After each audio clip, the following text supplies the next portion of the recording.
Today we have a really special opportunity to have Dr. Connie Zweig come. Connie's been a longtime friend of mine, former faculty member at Pacifica, an author of the award-winning book, The Inner Work of Age, Shifting from Role to Soul. She's the co-author of Meeting the Shadow and Romancing the Shadow, and also a novel, A Moth to the Flame, the life of the Sufi poet Rumi. Well, her new book is Meeting the Shadow on the Spiritual Path, Dance of Darkness and Light in Our Search for Awakening, and it's available now. I would also say that in 2 weeks, Connie will be the featured presenter on the Myth Salon, which is June 15, I think is the date. So, you know, let's sit back and enjoy a morning with Dr. Connie Zweig. She's a real treat. And thank you, Connie, for coming in this morning. Thank you, Dana. Thank you, everybody. Mary Grace, thank you all for having me. Really, really appreciate it. I've been moved by the conversation this morning and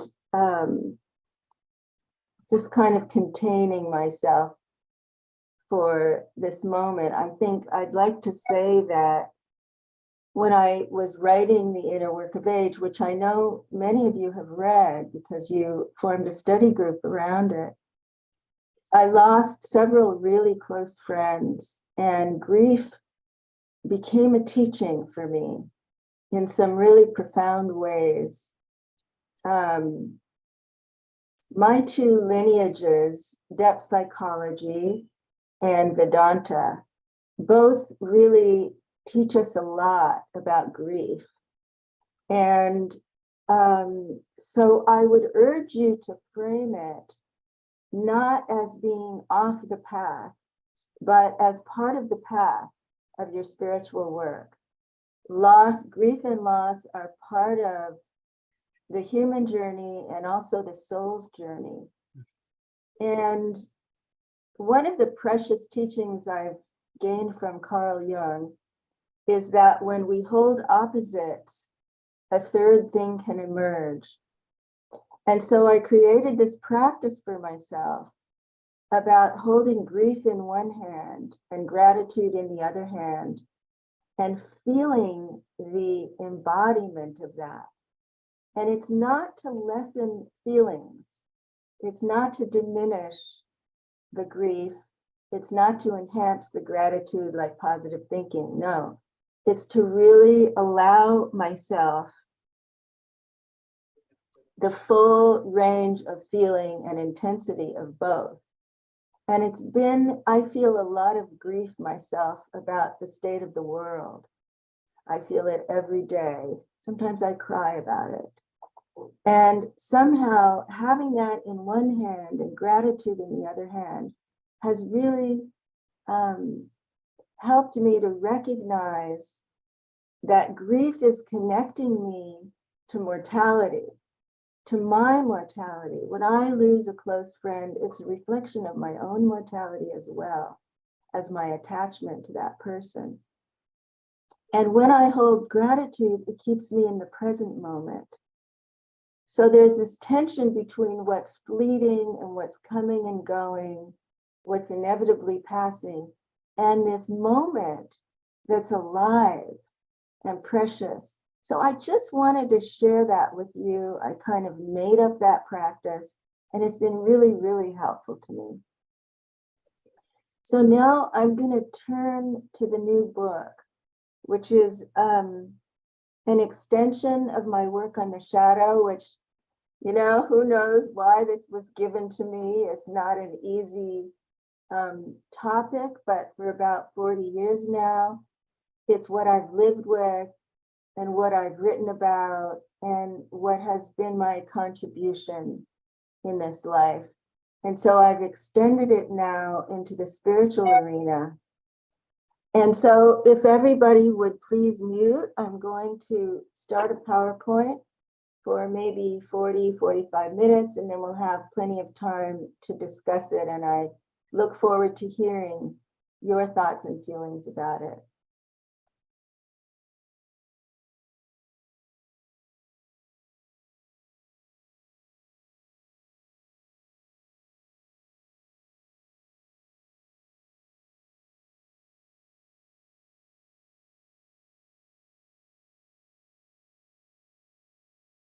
So in every spiritual tradition, saints and poets speak of the soul's yearning for the beloved, the seeker's search for the divine, for the self beyond ego. And this holy longing is a secret feeling with many disguises, leading us to pursue a higher union in spiritual practice, religious discipleship, even romantic embrace. It guides us to timeless wisdom and transcendent experiences. But it can also go awry when we project the divine onto a teacher, priest, guru, rabbi, or roshi, who's all too human, who has unhealed wounds, undeveloped empathy, and authoritarian tendencies. In effect, a woman or man who has a shadow. And if he or she abuses power, whether the abuse is sexual, financial, or emotional coercion, we feel the shock of betrayal. Our innocence is lost. Our faith is shaken. And we say, he can't be enlightened as he claimed, or she has secrets and is not who I thought she was, or the priest lied and the congregation was duped. In our time, we've witnessed many contemporary teachers of Buddhism, Hinduism, Hasidism, Islam, Catholicism, and Protestant Christianity act out their shadows in destructive ways, leaving their followers traumatized and lost. And some of us have experienced religious or spiritual abuse firsthand, and its consequent heartbreak and disillusionment and grief. We may not have had spiritual shadow work to help us rekindle the flame of longing in our souls.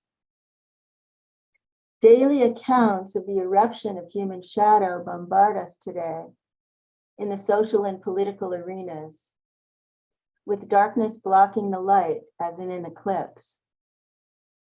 Today, our focus together moves from the headlines to the eruption of shadow in the spiritual and religious context. We lived through a tidal wave of Catholic priest sexual child abuse scandals in the 80s, which continues to this day in new revelations and payouts by the church. We've lived through social media and published reports of teachers in other traditions who claim the highest reaches of human consciousness, but who act out sexual assault, emotional abuse, and financial coercion. But we continue to imagine a religious or spiritual life without an encounter with human darkness. Why do we continue to be shocked and betrayed when it erupts? The Me Too movement went viral in 2017 to raise awareness of sexual violence in the workplace, military, universities, and other settings. But it didn't address abuse in a spiritual context. The movement helped survivors and witnesses in communities to connect online, empower each other, and encourage whistleblowers. In some religious communities, all-powerful teachers could no longer control the narratives in their isolated kingdoms. Many of them fled the country or lost legal battles. In chapter 5 of the new book, I tell the tales of dozens of renowned teachers who fell from grace. Some well recognized, like Osho, Chogyam Rinpoche, Richard Baker Roshi, Hatha Yogi Bikram, And also other teachers like Sogyal Rinpoche, Vishwananda, Sasaki Roshi, Lama Norla, Sai Baba, Swami Muktananda and Guru Mai, Yogi Bhajan, Muji, Bentino Massaro, Noah Levine, Adi Da, Andrew Cohen, and more. These stories of meeting the shadow on the spiritual path can lead to the darkness overcoming the light in spiritual disillusionment and loss of faith. When a group of Tibetan Buddhist survivors of abuse provided a document of allegations to the Dalai Lama, it was called Me Too Guru. It's evident from my research that we need a spiritual justice movement, but only 13 states have penal statutes that support the criminal prosecution of clergy for sex with a congregant. From childhood through late life, many people long for God, spirit, transcendence, a sense of the divine. I'm imagining that many of you know that restless yearning. When you imagine God, what do you see? A stern, bearded male perched on a throne with angels circling his head? A beatific Madonna with an innocent child at her breast? A black four-armed goddess dancing on a corpse? Indra's net as it weaves through and interconnects all living beings? The letters of a holy name? A colorful mandala? A sacred mountain? A sparkling void? Each religion comes with its own images of God, and they may inspire awe, love, fear, guilt, doubt. In several Eastern traditions, they're objects of contemplation, evoking spiritual qualities in the aspirant. Carl Jung explored the God image in myth and in the psyches of his patients. For me, the God image is the hidden object of desire, typically hidden in the unconscious shadow, but pointing towards something beyond ego. When we find a sacred teacher who evokes our longing, our image of God leaps out of our inner world onto an idealized human being. And we're filled with exalted feelings of devotion in the presence of our ideal. In our psyches, the teacher has realized in human form the ideal other living within the student, the image of the complete or self-realized human being. And so in the inner world of the student, the teacher carries the student's own highest authority, the parent who won't fail him, the godlike human whose attributes she tries to emulate. For the student to recognize the teacher as such, there must be a match between the inner image and the outer persona, the outer person. The arrow of projection hits the target, and the student feels a fit, an inward yes. Carl Jung called this an archetypal projection, distinct from a personal parental projection. He uncovered through a patient's dream that this patient was turning him into God. And like her, we're unconsciously attributing godlike status to a spiritual teacher. Once activated, this projection holds a promise and a duty, an inspiration and a burden. On the flip side, the teacher basks in the admiration and devotion of the student. In some cases, teachers will unconsciously come to emotionally depend on this adoration. And so they behave in ways that exact obedience from their followers. With a lack of moral development, they may act out their own shadows in destructive ways. So what would lead us, independent, developed adults, to endow another human being with so much power and authority that we feel blind faith in him or her?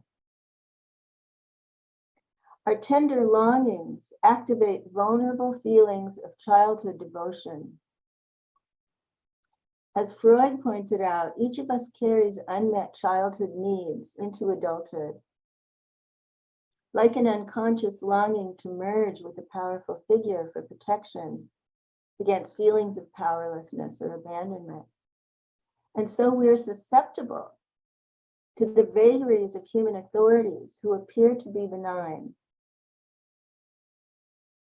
Freudians believe only in the influence of our personal histories, and so for them, our longing for an almighty other can refer only to a parent.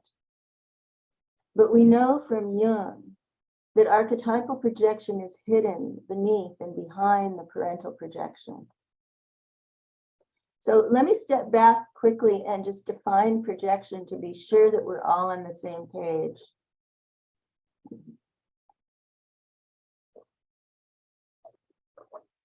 When two people meet and feel a deep connection, their hearts open, and so do their imaginations.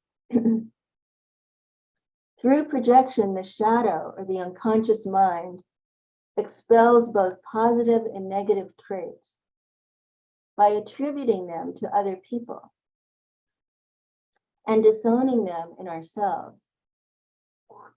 Each of us carries a kind of archer's quiver on our backs, and every so often an arrow shoots out unpredictably. Oh, that person is so stupid, or that person is wise and compassionate. And so we may say something nasty, or we may fall in love. In our discussion here, we may begin to surrender to a teacher. Our early needs to feel special, to be seen, to keep secrets, are all at play. Some of us seek teachers like our parents, and others seek those who are different. But in the unconscious, the shadow has its own agenda. People may meet teachers who seem to be different from their own parents, but later, when the shadow erupts, they discover he or she is a lot like a parent. Maybe a teacher may appear to be gentle and compassionate, but when he's angry, he becomes a critical know-it-all, like a woman's father. Or when he begins to gain wealth, he becomes a materialistic consumer. It's like a follower's family. Or when his sexuality is not processed, he may begin to seduce women with promises of enlightenment, urging her to keep his secret, just like family secrets. The shadow in each of them is unconsciously recreating a parent-child relationship, bringing an opportunity for spiritual shadow work. We know, actually, I'm going to skip this. In the religious or spiritual arena, perhaps you have witnessed covert abuse, a look of contempt, a hypocritical act. Or you experienced overt abuse, emotional coercion, or sexual violation, and you made the descent to the shadow. Our clergy and spiritual teachers, even when awake in advanced stages of consciousness, are human and not perfect.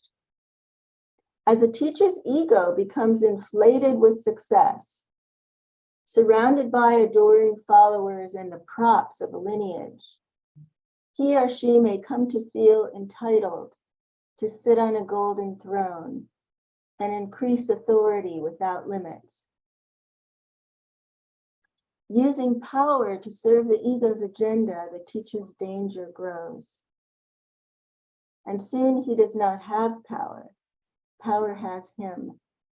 It becomes an unconscious complex, acted out on the stage of the most sacred arena of life. Power and sex go hand in hand. An incursion may be careless or aggressive, subtle or traumatic. But many clergy and teachers use sex to express power. Somebody needs to mute, please. So many teachers may use sex to express power, intimidate others, or feed their own emptiness. And a culture's deeply ingrained traditions of misogyny and objectification often engender in male teachers and clergy a shadow that allows them to use women, men, girls, or boys as objects for their own gratification. The high-profile cases of the Me Too movement reposed questions about power and gender. Who has the power and who doesn't? Who has consent? Can someone consent if her career, education, mental health, financial well-being, or spiritual well-being is controlled by the person who desires sex? Can she consent if she's told she'll be excommunicated, her family will go to hell, her karma will be damaged for lifetimes if she refuses? This power differential makes consent questionable. Like sex, money can become the ego's tool. It's the root of all evil, it's the grail we seek. And it carries the projection of divine energies, and it can be worshipped like a false god in the form of a sleek private jet, a shiny Rolls Royce, a golden throne. Financial coercion can be covert, beginning with tithing, and lead to overt abuse, such as when a teacher demands access to a student's income or inheritance.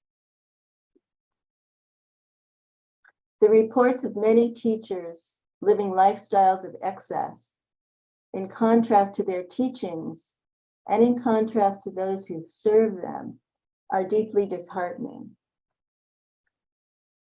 When examined together, the incidents of spiritual abuse reveal patterns across denominations. The relationship can be the most sacred. We invest it with our hearts and minds. We entrust it with our souls. We're reluctant to find fault and deny violations of trust because of that investment. You can read here the patterns of abuse that are so much like the patterns of alcoholic families. A priest or teacher exploits others for narcissistic needs, makes boundary violations. The person chosen for abuse is made to feel special. Others enable the abuse. Members deny their own feelings, doubts, and intuitions.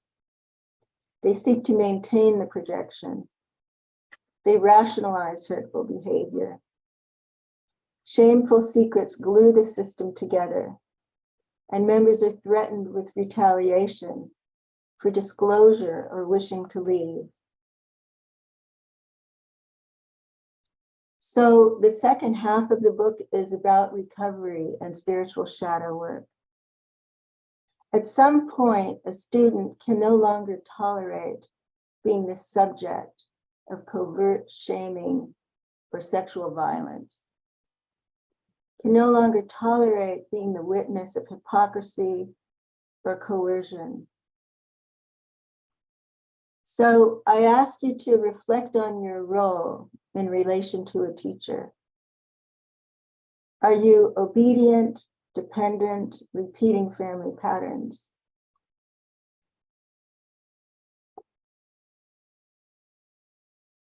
Have you given away your spiritual essence?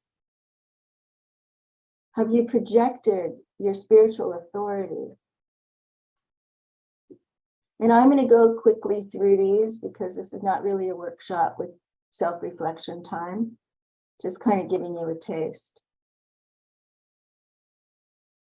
The next step is reclaiming independent thinking.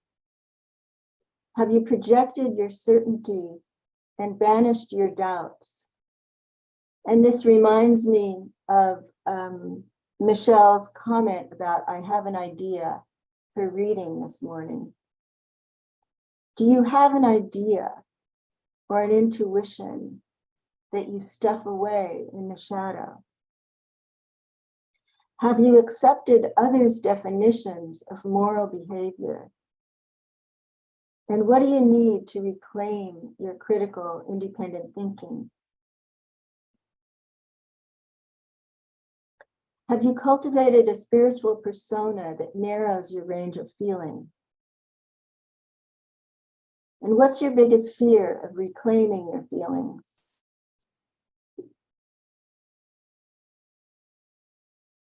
Do you believe the impulses of the body are dangerous temptations? Which bodily sensations have you forbidden? And what would happen if you began to allow them to arise?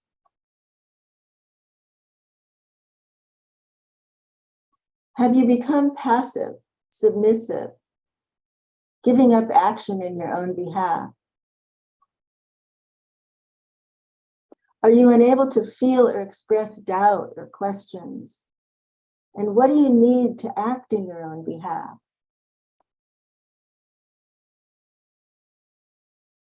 So I'm calling for a reimagination of spiritual life that expands to include the human shadow. It's not absent in anyone. It's not going anywhere. It's part of the path and the journey. But it's also not the whole story. The human soul's longing for transcendence, awakening, the divine beloved, the higher self, is the central mystery of a human life. And for some of us, it's purpose. To follow our holy longing, we must ask, what is spiritual integrity? To me, it means living with the awareness of our interdependence with all life. So the need for compassion for all living things. If we don't have the direct experience of unity or interconnection, we can hold the knowledge of it and act accordingly. Individually, this includes inner work on our own moral development, which is neglected in many practices. It includes speaking and behaving with honesty and transparency, not secrecy. It includes living with congruence. We do what we say, not hypocrisy. It includes personal shadow awareness, taking responsibility when our shadows act out. This then is the dance of darkness and light in our search for awakening. So if you feel drawn to read Meeting the Shadow on the Spiritual Path, I'm offering an invitation to anyone interested in doing spiritual shadow work with community support. Just as we had the wisdom circles for the inner work of age, I'm organizing spiritual shadow work groups for this new book. They're free, they're online, leaderless groups to read together and do the practices together. And if this is interesting to you, you can shoot me an email, conniezweig@gmail.com. And please put spiritual shadow work in the subject line. And also send me your time zone, because these will be organized by time zones so that you can all find a common time to meet. And I'll respond and I'll connect you with other people. Thank you. Looking forward to hearing your thoughts and ideas about this.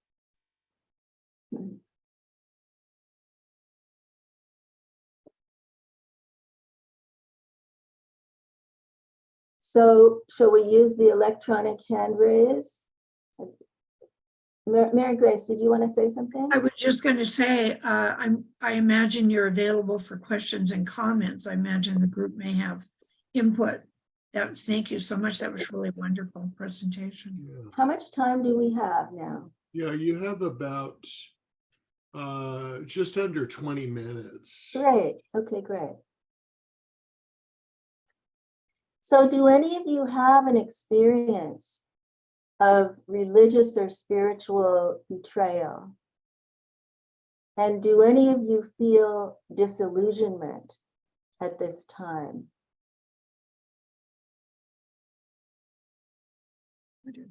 Okay, so Mary Grace, would you like to? I was trying to change my screen to see everybody. Yeah, I've had several experiences, and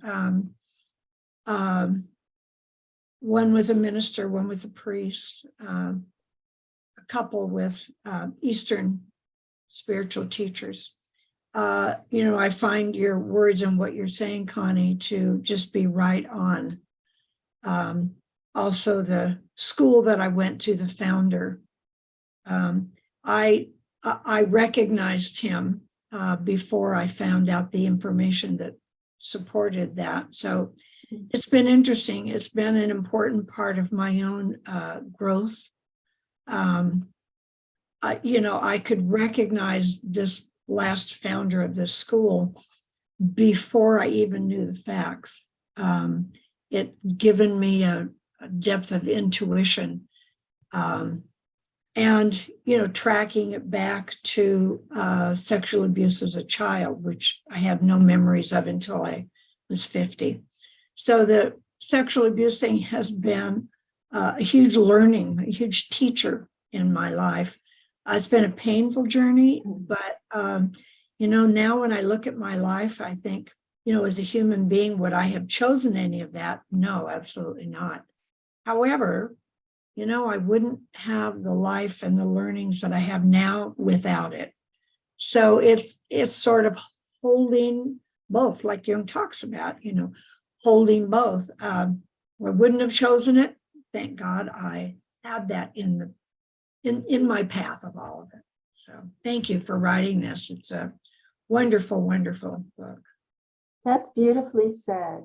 I think many of us share your experience of being drawn to people, even intuiting something is off, still going ahead. And then I think what happens for so many people is there's no guidance about next steps. Right. And so then what?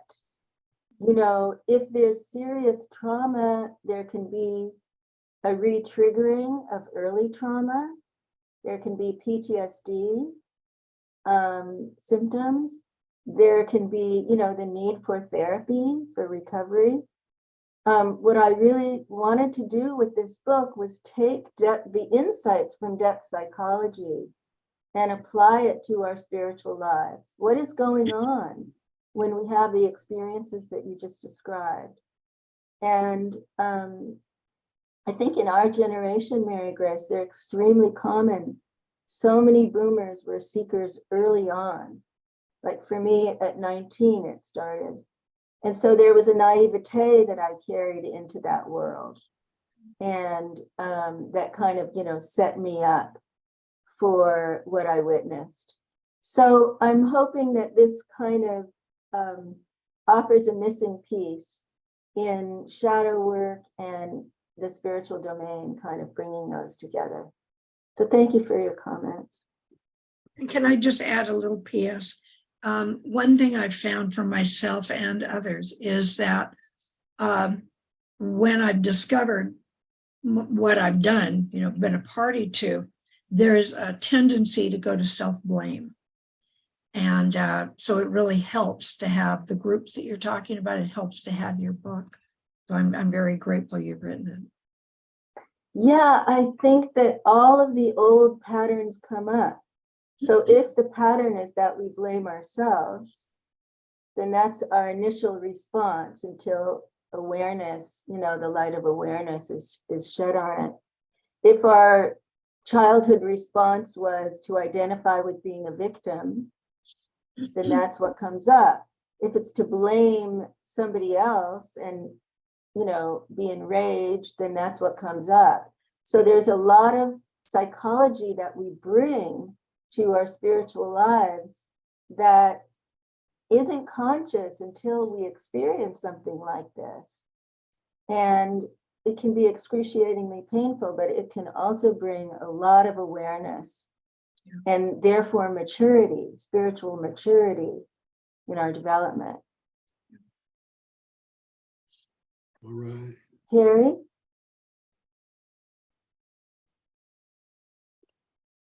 You were talking earlier about the dance of opposites.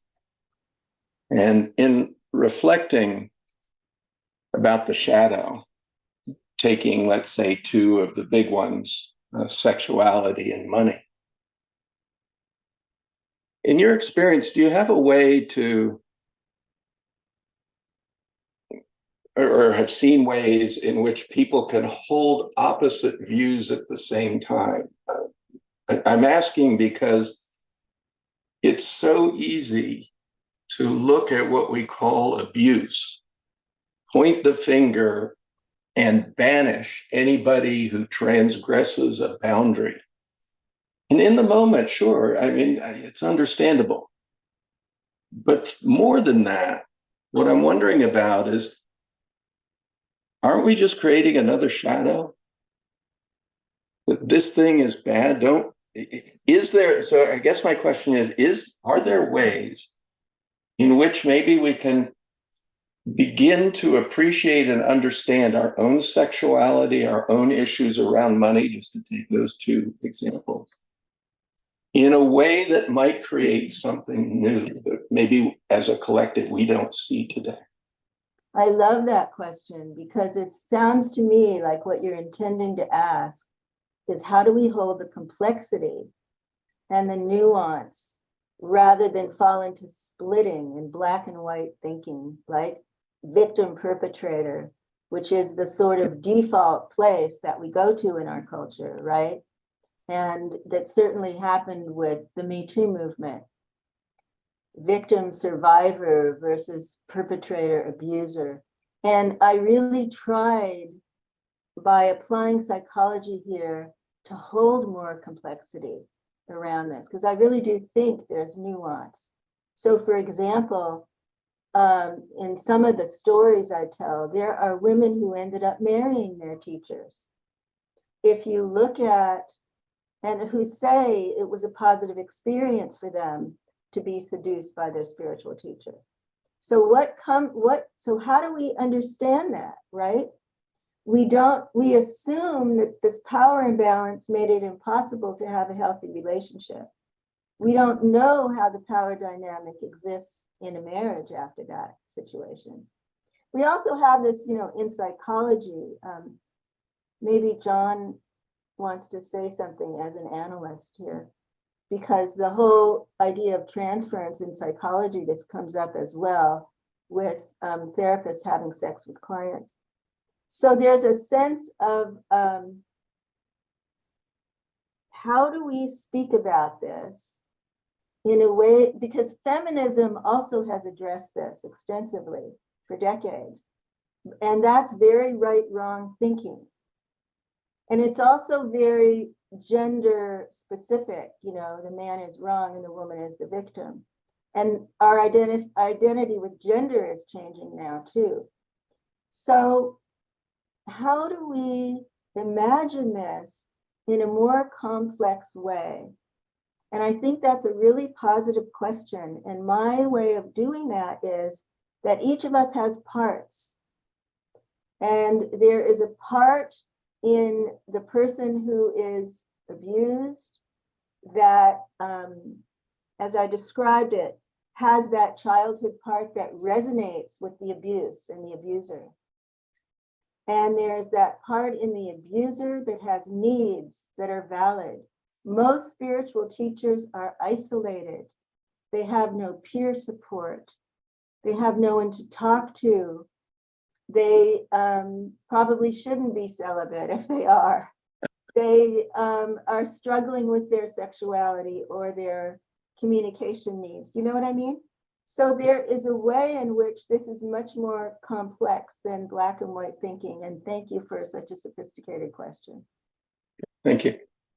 So somebody put in the chat the sequence of hands raised. Can that person moderate for me? Because I can't hold it. Oh, sure. Yeah, it was just a little FYI. Yeah.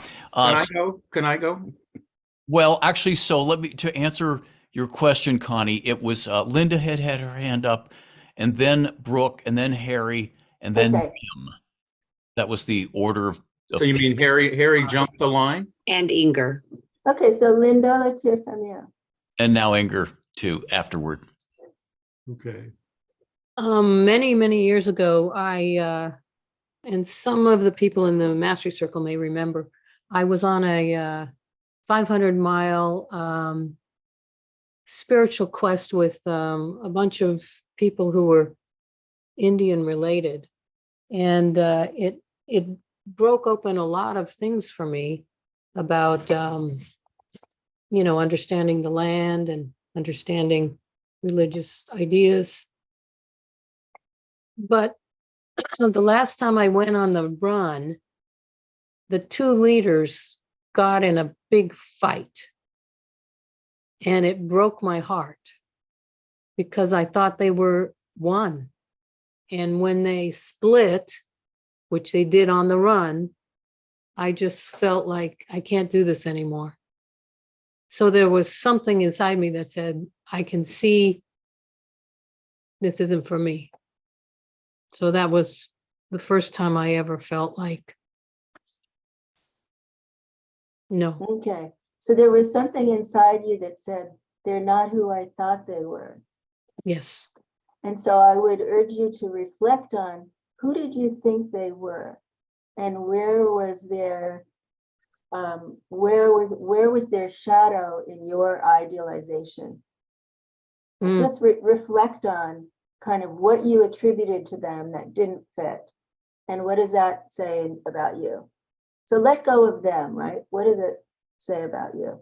That would be my suggestion. It's a good suggestion. Thank you. Okay, Brooke? Yes, thank you. Well, in listening to what you described, I would say, an unhappy situations of lovemaking. And I would like to be able to compare them to happy situations, or what does it look like when it works, or the power, how does the power flow when it flows the way it's supposed to? And then if I consult my memory and so I'm a fan of the writer teacher David Deida, D-E-I-D-A. And he says, you can only have intimate communion, which is the good thing, if you have polarity. If you have someone plays the masculine part and someone plays the feminine part, and it doesn't have to be the man and the woman, though, but basically,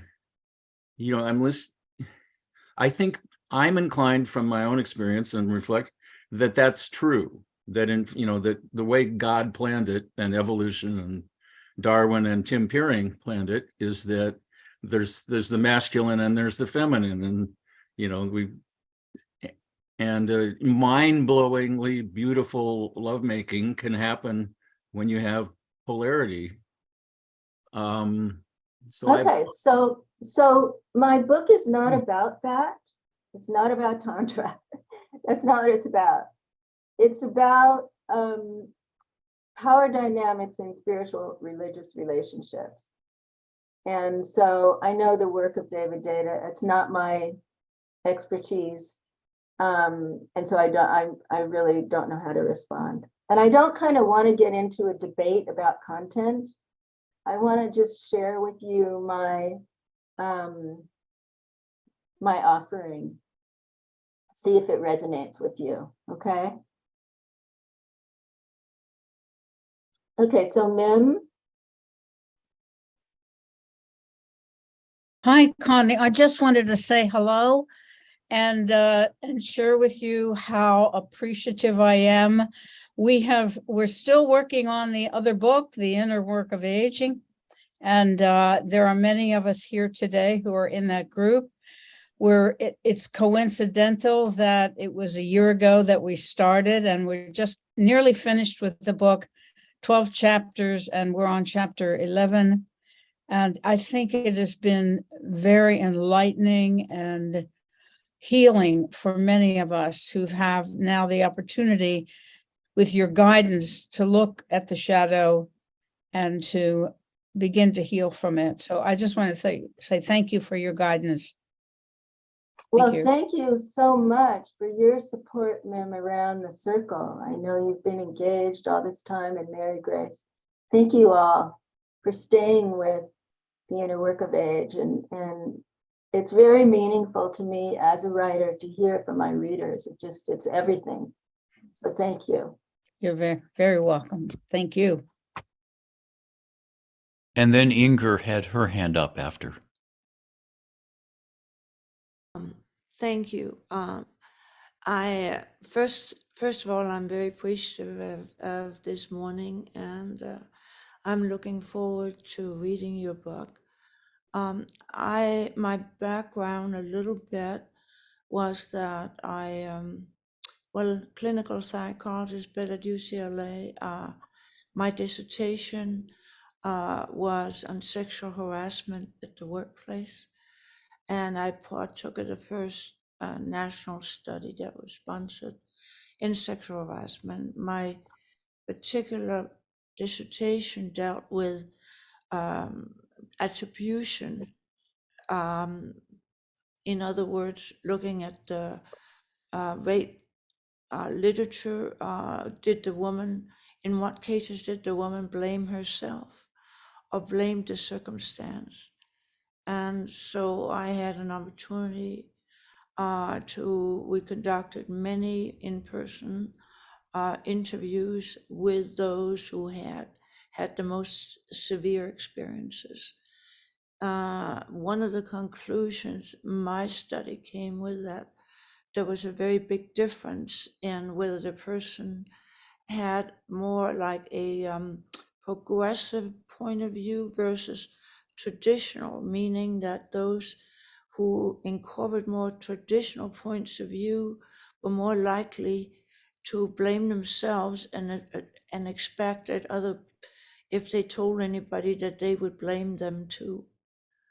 And the second piece I want to say is that as a clinical psychologist working for like almost 40 years, there were times where I found, especially when I was younger, that I had male clients that, for all purposes, I guess you could say, were kind of thinking that they were in love with me. And it was, I believed, behooving to me to understand that these are people that were in very vulnerable positions and interactions with me, and that maybe that could also be mistaken for being in love, and to really hold that as a sacred thing, that to see that and understand that and be kind towards that, but not in any way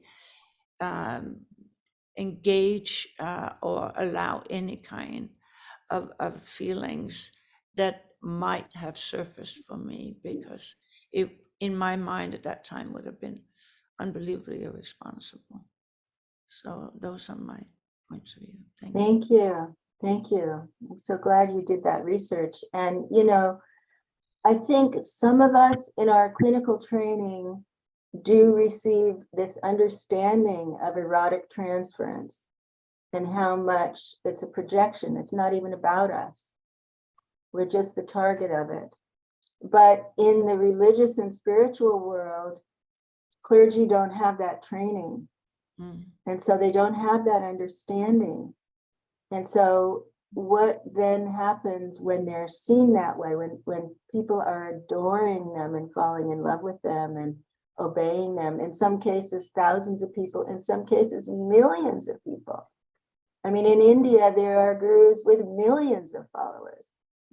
So that is a very powerful piece that's missing from moral, ethical training for teachers.